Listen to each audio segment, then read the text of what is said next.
everybody. The Lord be with you. You'll see I've got my daughter with me today. This is Annabelle. Annabelle is a very hiccupy person. When she was a baby in my tummy, that's one of the memories I have about her as a tiny person, is that even in my tummy, although I couldn't feel it, I could hear her hiccuping. So I've got some solutions to try and help Annabelle with her hiccup. The first is, Annabelle, if you hold your breath and hold your nose 10 seconds, will that stop your hiccups?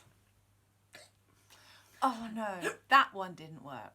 Okay, I've got a glass of water. Some people say if you drink out of the wrong side of the glass of water, that will stop your hiccups. Have a go. Oh, I think that's just getting her chin wet. Oh no, hiccups is still going. Okay, I've heard that a teaspoonful of sugar can help. No, maybe she should have swallowed the spoon. Or sometimes something cold, like a key down the back. Oh, stops. She's still hiccuping. Last thing, sometimes a big fright is the way to get rid of hiccups. After 3, let's all shout to Annabelle and try and make her jump. 1, 2, 3. Rah! Made you jump. You made her jump. Oh, she's still hiccuping. I don't know if they'll ever go away. Right, I think we might say goodbye to Annabelle and wish her luck with her hiccups. Thanks, Annabelle. Oh dear, sometimes life isn't quite as smooth as we want it to be. And sometimes there are other kind of hiccups in life. Things that just don't go right. Not the physical one where we make a noise, but little things that go wrong and that seem to look like they're going to disrupt whatever we're hoping our day was going to be like. Now, I'm going on holiday and I'm very excited about going on holiday. But I do know that going away, sometimes there are all sorts of hiccups before we've even driven out of Datchworth. The conversations in our car can be things like, we're all excited, we're just packed the car full of everything that we need, and as we go down the road, my husband will say, did we shut all the windows? And then we think, oh no! And we have to turn the car away and come back and just make sure that we closed all the windows and locked the house up properly. And then we set off again, and as we go, somebody says, did we remember the dog? Oh no, another hiccup. We have to go home and see if we've got the dog. And then when my children were smaller, we'd go round the corner and then somebody would say, I need the toilet. And then somebody would say, you're sitting on my side. And there'd be all sorts of bedlam on the back seat. And we would sit on the front seat and go, oh no, another hiccup. We just want to travel. And then we'd get a bit further down the road and splutter, splutter, splutter, splutter. The car would break down. When things go wrong, it can feel ever so difficult. These small hiccups can make us grumpy and angry. But then we have to remind ourselves that life is just like that. And life has hiccups, and what can you do about it? There's a story in the Bible about Jesus going on a journey with his parents. In the story, he's about 12 years old. And they're travelling a long way. Now, they don't have cars, but they have a bunch of friends and they are walking and, well, something goes wrong that you could describe as a bit of a hiccup. I've got it in this storybook here. It's called The Boy in the Temple.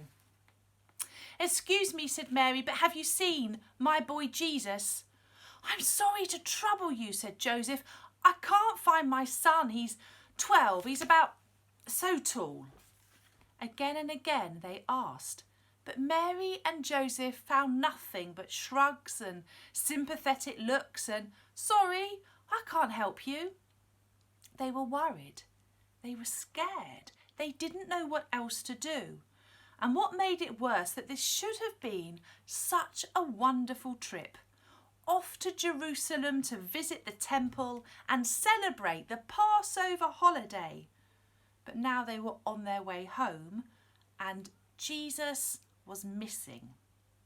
It was getting dark. "We've asked everyone we came with," Mary wept, "and no one has seen him." Joseph snapped his fingers. "What about these boys from the next village? Jesus walked with them a while away down here." "I've already spoken to them," said Mary. "Nothing." "Then there's only one thing left to do," said Joseph. "We have to go all the way back to Jerusalem and look for him there." And so they went, retracing their steps, road by road, street by street, alley by alley, until they arrived exhausted and anxious at the temple. "Have you seen a boy?" said Joseph to one of the temple priests. "He's 12, "Have we seen a boy?" grinned the priest. "We certainly have. His name is Jesus, right?"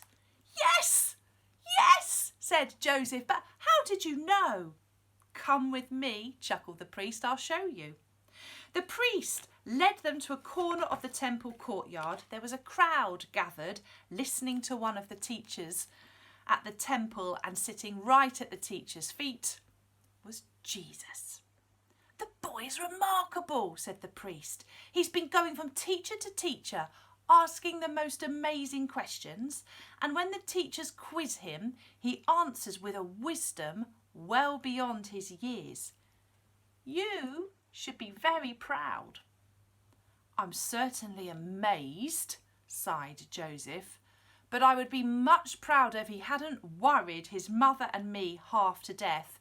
We should be halfway back to Nazareth by now." When the teacher finished, Joseph and Mary rushed straight to Jesus. They hugged him. They led him out of the temple. But it didn't take long before they told him how they felt. "What did you think you were doing?" Mary asked. "We were worried sick." "I'm sorry," Jesus said. "I thought you'd know where I was." Then he looked back at the temple and whispered, "It's my Father's house, after all." Mary and Joseph looked at each other. Jesus took their hands, and together they started off home. Look, that's a picture of Jesus in the temple with the priest listening. It's quite a major hiccup in Mary and Joseph's journey, losing Jesus. And this summer, as you prepare to think about perhaps going away, perhaps visiting friends, there may well be things that you find are hiccups along the way. And it might be that some of the travel plans that you hope that you have, perhaps there's a hiccup and something stops that.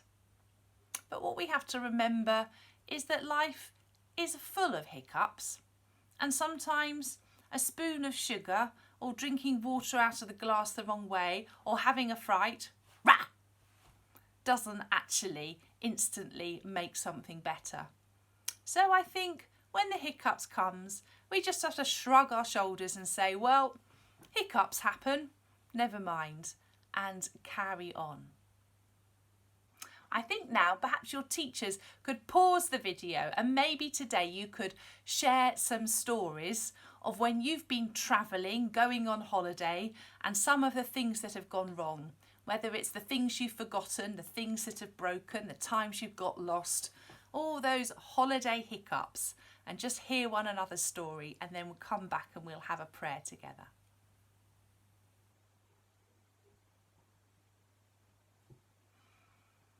Well, I hope very much that you do have smooth and good holidays when they come this summer.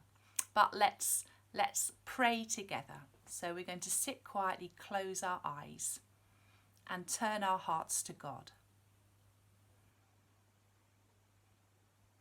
Dear God, we thank you that you are always with us in the smooth running things of life and at the times when there are hiccups and obstacles and things that go wrong. We pray for our summer as it draws nearer. We give thanks for the time we have to be at home, to be rested, to spend time with family and friends. We thank you if we are planning a holiday. We thank you if we are just enjoying ourselves in our own homes this year. But we pray that if hiccups comes and plans don't go as we wish that they would, that we would know that with you we can carry on and all will be well. We offer you this prayer in Jesus' name. Amen. And now we go in love and peace to serve the Lord. In the name of Jesus, amen. See you next time.